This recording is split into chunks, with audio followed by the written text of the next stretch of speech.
Buenas tardes a todos nuestros amigos que nos siguen a través de las charlas de café con don Fausto Cantú Peña, que ya se han hecho una costumbre y sobre todo por los temas tan interesantes que hemos abordado y que don Fausto los ha eh, explicado de una manera eh, muy atinada y muy certera. Don Fausto, bienvenido. Hoy tenemos el tema de la infraestructura del café en México, ¿verdad? Tanto en su composición como zonas productoras, como todos los que participan en toda la cadena productiva del café. ¿Qué nos puede decir? Bienvenido, don Fausto. Gracias, don Juan. Pues tres consideraciones de orden metodológico, o más, si se puede. Ajá. La primera, creo que debiéramos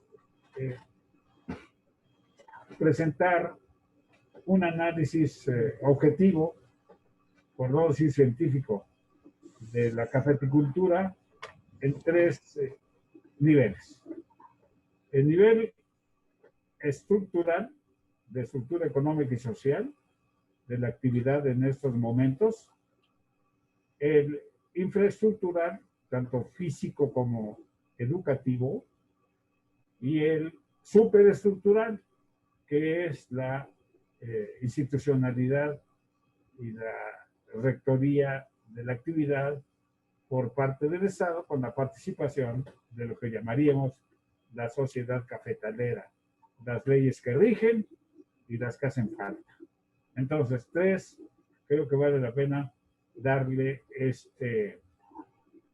esta forma, ¿verdad?, al análisis para hacer las propuestas que se puedan ventilar en lo que ya hemos platicado. Debiera ser un congreso permanente donde participen todos los involucrados en la cadena productiva y de valor, la parte, vamos a decir, del Parlamento abierto, para que en esa concurrencia democrática todos los sectores puedan aportar lo que consideran pertinente aportar, deliberarlo y en su momento debatirlo, si es posible, ¿verdad?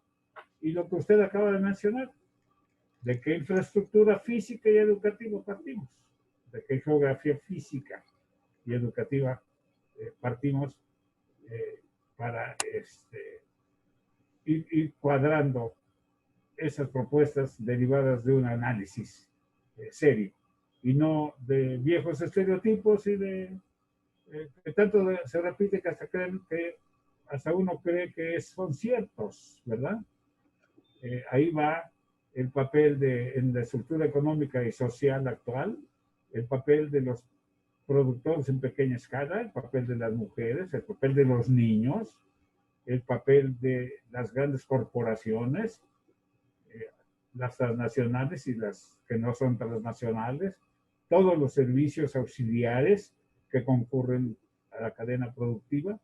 Y la primera pregunta que valdría la pena que nos hiciéramos es: ¿vale la pena ocuparse del café? ¿Vale la pena intentar convencer a la sociedad y a quienes gobiernan y a la academia de que el café es una fuente de riqueza que se extravió, no digo se perdió, ya lo vimos la vez pasada, y que es necesario recuperar, porque su horizonte es un horizonte muy amplio, y más amplio se vuelve cuando se asocia a todos los productos de los ecosistemas donde prospera la rubiácea. Eso es lo que debiéramos nosotros impulsar en esta deliberación previa al debate, cuando sea necesario hacer el debate. Por lo pronto, la pregunta es: ¿vale la pena? ¿Vale la pena ocuparnos del café? Su horizonte productivo, su horizonte de consumo, su horizonte científico, su horizonte social, su horizonte político. ¿Todo el horizonte es amplio o no lo es? Claro. Y la respuesta de inmediato. Si no ha sido durante más de 200 años, ya ha venido creciendo, aunque se haya frenado a partir del año 2000, Claro. ¿por qué no recuperarlo si el horizonte ahí está físicamente? Ahora bien, ¿qué está pasando en el mundo con el consumo y qué está pasando con la producción? Estas recientes lluvias, estas tormentas tropicales, todo lo que está ocurriendo no ha sido debidamente analizado y debe analizarse debidamente para hacer la proyección que se inició y se pagó, ¿verdad? Por parte de la Organización Internacional del Café que hizo Jeffrey Sachs, ¿verdad? Y que se prometió y que no la tenemos, ¿verdad? Y debiéramos tenerla para que, pues ese es el punto de partida. Y lo que le falte, pues completarlo en cada uno de los países y completarlo dentro de cada país, en cada una de las regiones, y dentro de cada una de las regiones, en este caso 60 y tantas en México, en cada uno de los municipios, y ni hablar de las comunidades, porque es el enfoque de comunidad cafetalera el que tenemos que fomentar. Claro. El trabajo en comunidad cafetalera ligado a otras categorías, otras disciplinas que parten desde la sanidad hasta el abasto en general y el desarrollo mismo de la comunidad integralmente. Claro. No, pues muy bien, don Fausto. Es un tema muy amplio, definitivamente. Metió en una cápsula el café, no solo de México, sino del mundo, porque la preocupación de lo que sucede en el café es en todo el mundo, don Fausto. Sí. Las preocupaciones sobre la gente principalmente, porque este mundo está hecho de gente y debemos de pensar en la gente primero. Eh, eh, Después de tantos años, usted lo menciona, 200 años en México ya del café, o un poco más tal vez nos pudiéramos detener un momento y pensar cuánto ha servido el café para el desarrollo de las comunidades. ¿En qué sentido se ha aprovechado el café, el gran negocio del café, para el beneficio del país? Digo el beneficio del país de los mexicanos, básicamente, ¿sí? Y hasta dónde ha servido también el café, que bueno, debemos de pensar que que está considerado como uno de los cultivos, pues, que fue esclavista en un momento dado. Uh-huh. Y esa evolución de cambiar de un cultivo esclavista a un cultivo de comunidad, como usted también lo menciona, que es ya la comunidad se ha hecho de sus tierras. Y en ese sentido me quedé pensando en la repartición de tierras de Lázaro Cárdenas después de la revolución, que hay muchos ejidos en Chiapas, por ejemplo, un ejido muy grande que ahí sigue funcionando, que alguna vez me trajeron el acta donde le cede el terreno y toda la infraestructura a Lázaro Cárdenas. Pero yo me quedo pensando, el café realmente cuando alcanza la fuerza de producción es cuando se instalan en Chiapas mucha gente que viene de otros países y Porfirio Díaz es el que les da precisamente las tierras, ¿no?, a esta gente. Aprovechándose de la situación que aquí todo se daba, ¿no? Y bueno, y creo que todavía se sigue dando.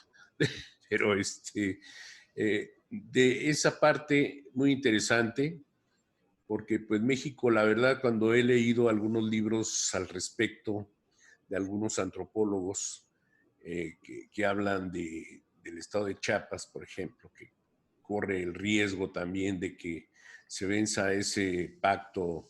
Luego veo por ahí en las noticias que se vence el pacto de pertenecer Chiapas a México y cosas de separarse también es algo muy delicado estar hablando de esas cosas, pero ahí están y existe el problema también. Y básicamente pues, porque también no ha habido una, ¿cómo le diré? Eh, y no hablo de repartir tierras ni mucho menos, pero sí no ha habido una reforma agraria, se pueda decir, en ese estado, cosa que con Veracruz no sucede, ¿verdad? Que en Veracruz se ha hecho otro tipo de política cafetalera y precisamente por la distancia, si hoy es lejos ir a Chiapas, se dice que está lejos, ¿verdad? Pues ya me imagino en los años 1950, 1930, ¿verdad? Haber estado lejísimos, don Fausto. Yo creo que ahí es donde debemos de... Me hizo reflexionar esas pláticas que tuvimos en la pasada charla, por eso lo toco, y que es parte también de lo que usted está comentando, ¿no? ¿Cuál es la participación de tanto de los productores, el pequeño, el mediano, el gran productor y los grandes comercializadores para que este negocio sea un negocio realmente y que haya un desarrollo social, económico y productivo acorde también a una política cafetalera? Qué bueno que lo menciona usted. Sí.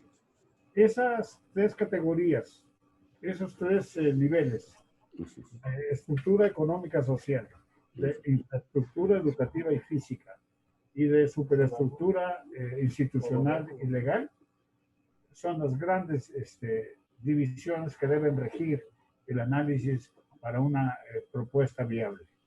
Me encontré, ahora que estamos organizando aquí, reorganizando los archivos, el trabajo, y esto es bien importante, el último trabajo serio e integral que se ha hecho en materia cafetalera. Se llama Café y Sociedad. Aquí lo tengo. A ver, Diego, si lo tienes, por favor. Libro de Café y Sociedad. Y me encontré también el informe de labores. Ahorita los vamos a mostrar, ¿verdad? Perfecto. De 1976. Bien.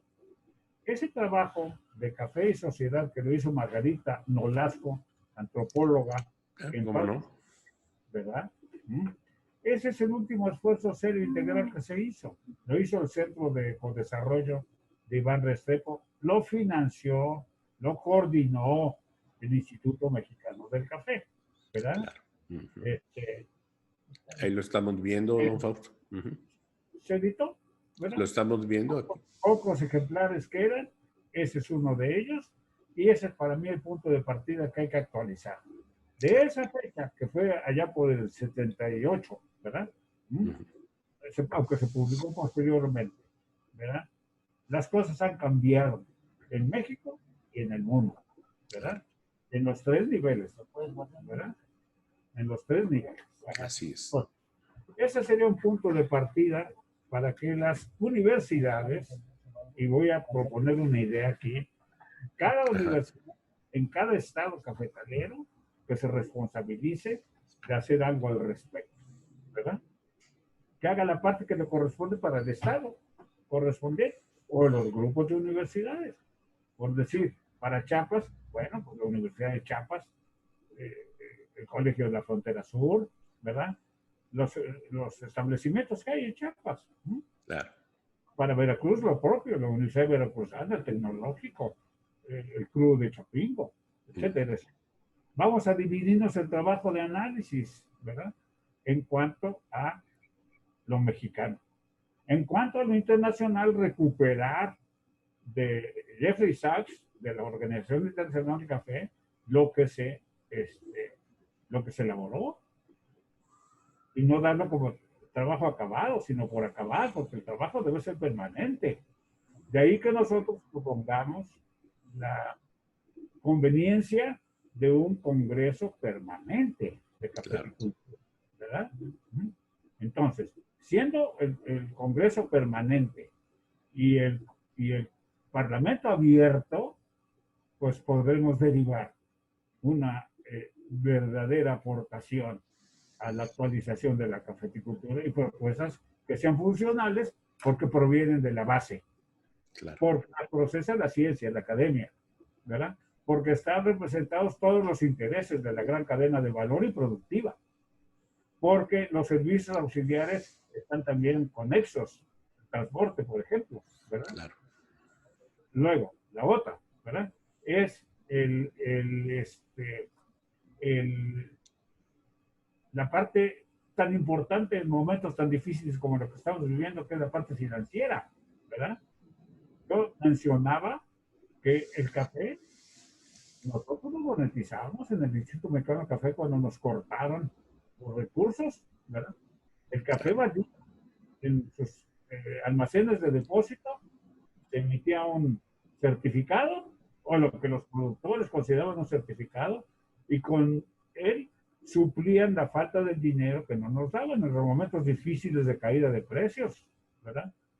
Por ahí me permití enviarle a usted y publicar en la página de los amigos del café el, el acta de sesión y el discurso que pronunció don Justo Fernández cuando entregó al Inmecafé el beneficio más grande de México, el de las ánimas. Lo entregó para que lo administráramos y tuviera escala el café, porque en aquel tiempo nos dimos cuenta de que era necesario darle escala a la consolidación de la oferta para poder mejor negociar en los mejores términos. Y así exportamos café a cerca de 48 países a los que nunca se había exportado café mexicano y se dio a conocer el café en todo el mundo, ¿verdad? Como, con esa diferenciación. Incluso en la Organización Internacional del Café, ¿verdad? Nos llamaban otros suaves. Así es. Y nosotros hicimos una propaganda para que fueran suaves mexicanos, derivados de lo que era suaves centrales y del contrato C, del contrato en la bolsa. Vaya, buscamos la manera de diferenciar lo que ahora, de alguna manera,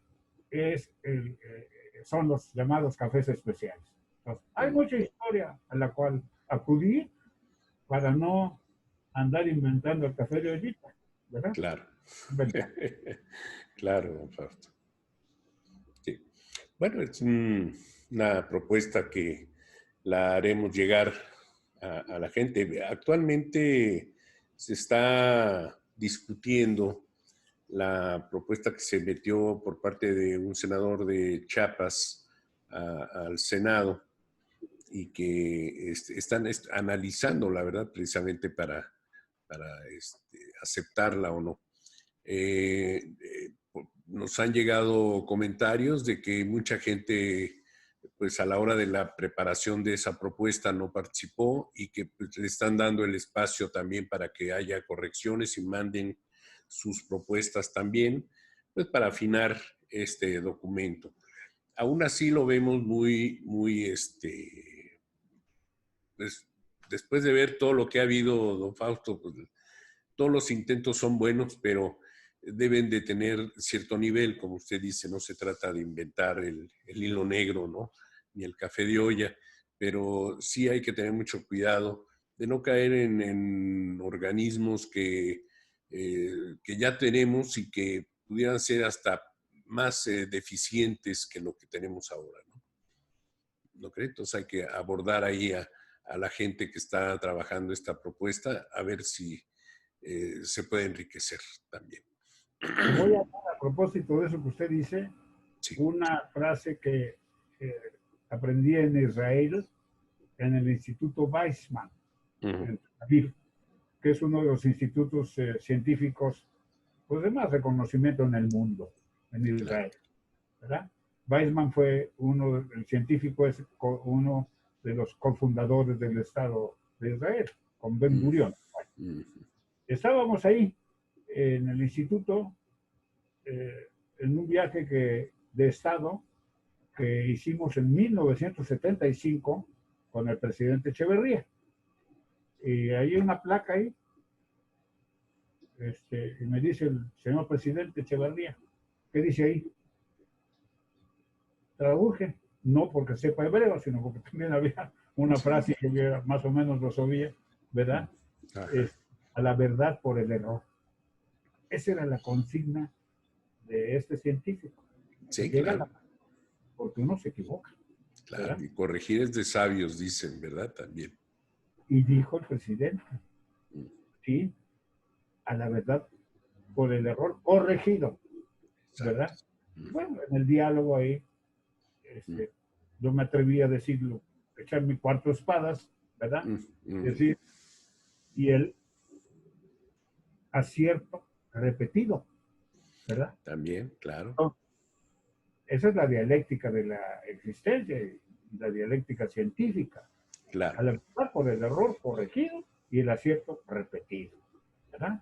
Esto es reconocer, claro. investigar, dudar siempre y aclarar. Por ello, cuando nosotros proponemos un congreso permanente, es que ahí en esa deliberación, pues vamos con toda madurez a reconocer en qué nos equivocamos, qué fue lo que hicimos bien hecho, ¿verdad? ¿Qué es lo que falta por hacer? Porque las omisiones también cuentan y a corregir. Ahora, el punto de partida es, ¿verdad? El punto de partida es, ¿y tiene futuro la cafeticultura? Que es la pregunta primera que nos La estamos primera pregunta. haciendo, ¿verdad? ¿Lo tiene desde la oferta? ¿Lo tiene desde la demanda? ¿Lo tiene en toda una biodiversidad que es propia del trópico y de los trópicos del mundo por la inclinación que tiene el eje polar de la Tierra, ¿verdad? Hacia el Sol y la aproximación de los rayos perpendicularmente en los equinoccios? Ujú, Esa es una condición importante geofísica, claro, ¿verdad?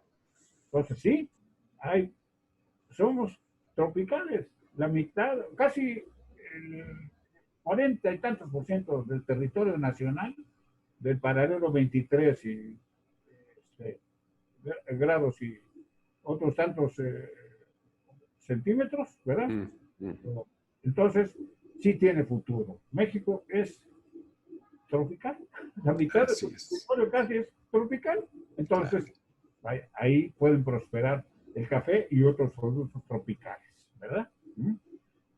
De ahí que, habiendo por el lado de la oferta una posibilidad enorme y una orografía que solo permite producir en condiciones económicas café, ¿por qué tenemos que descuidar?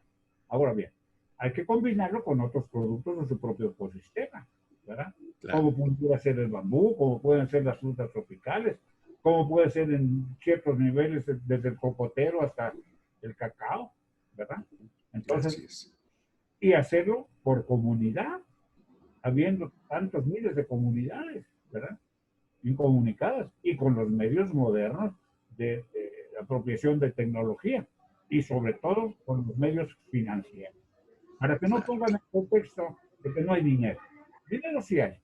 El dinero es un invento humano y tenemos la capacidad de saberlo manejar, ¿verdad?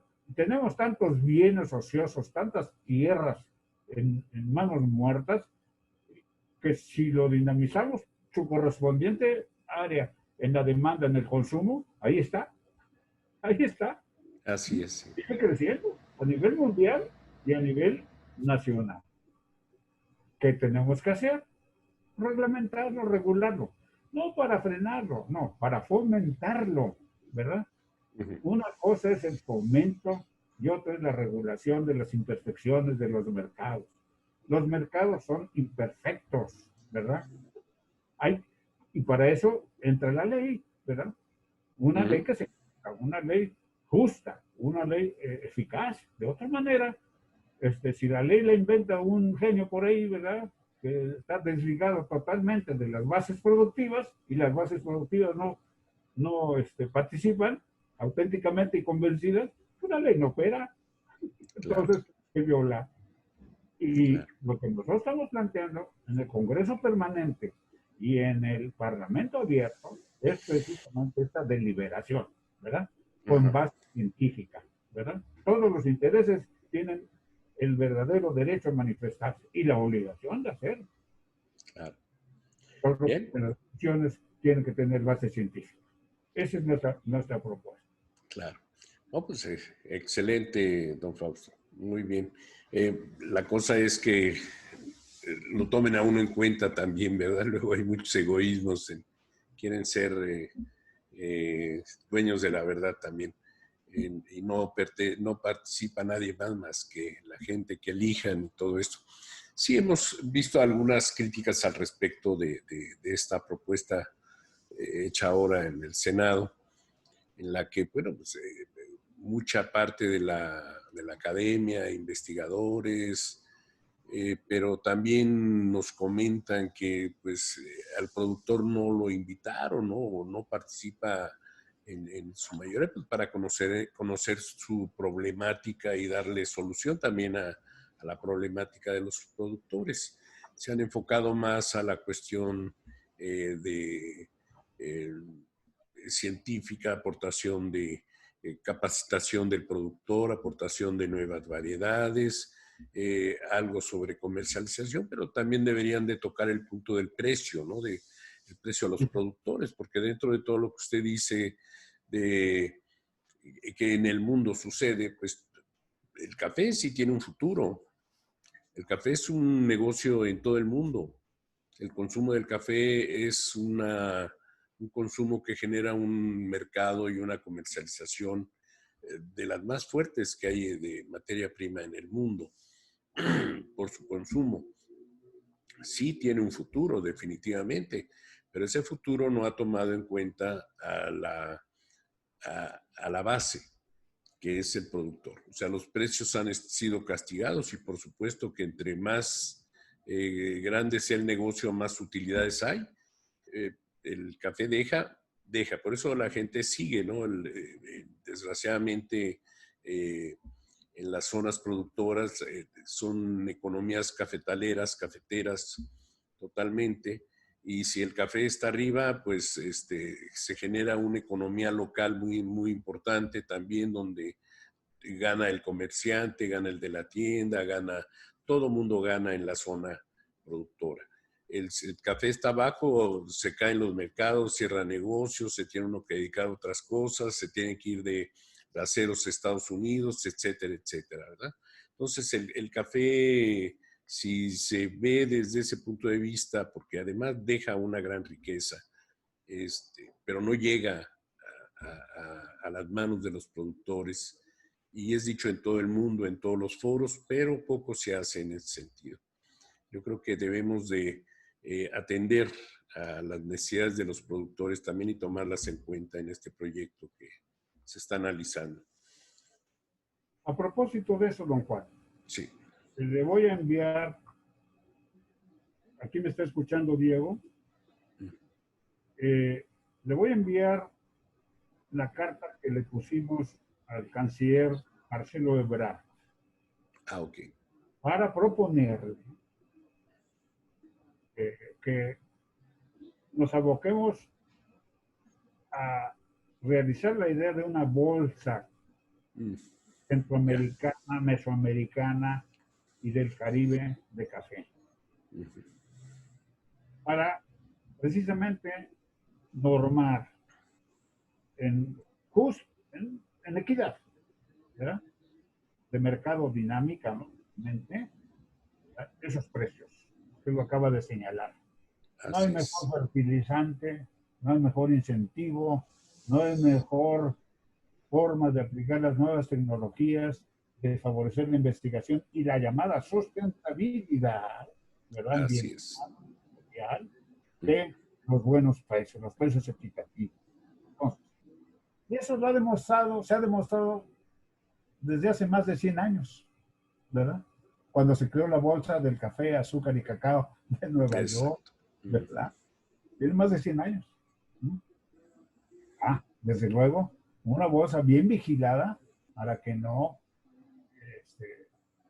sea dominada por esas imperfecciones del mercado, por las grandes corporaciones, sino que participan realmente los que hacen posible la riqueza en su origen del café, que son los productores y trabajadores, ¿verdad?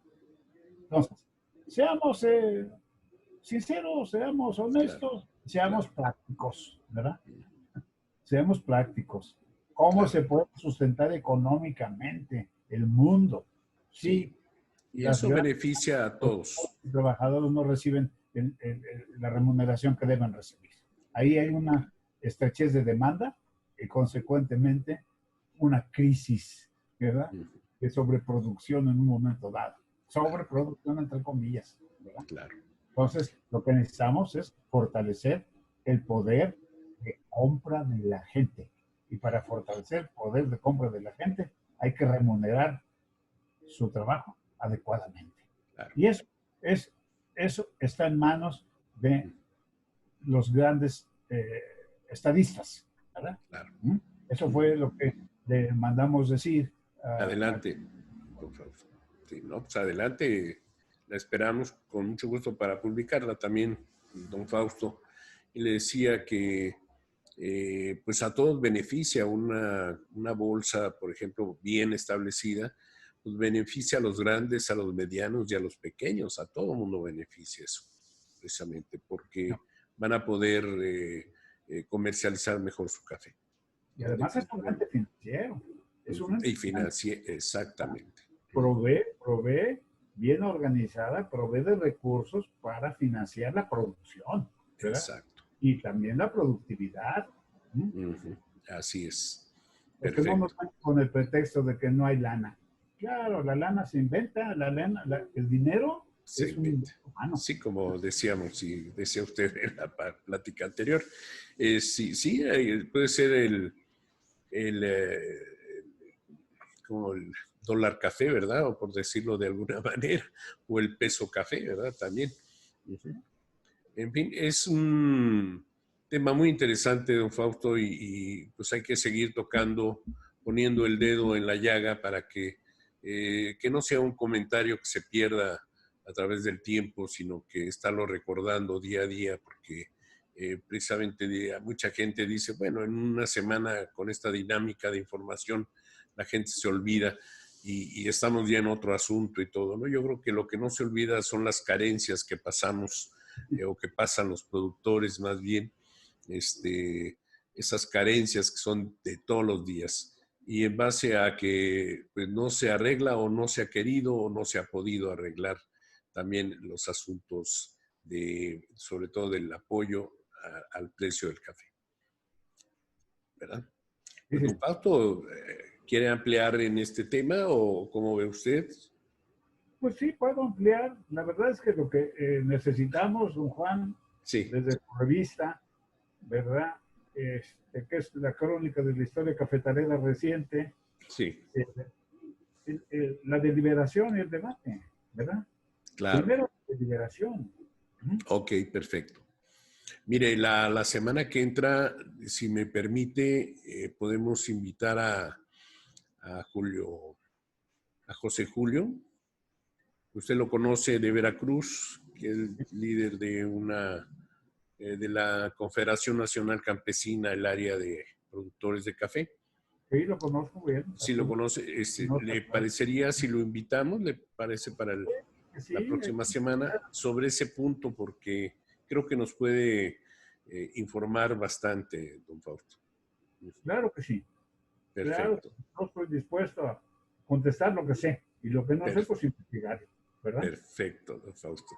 Bueno, don Fausto, pues no nos queda más que quedar para la próxima semana, si le parece.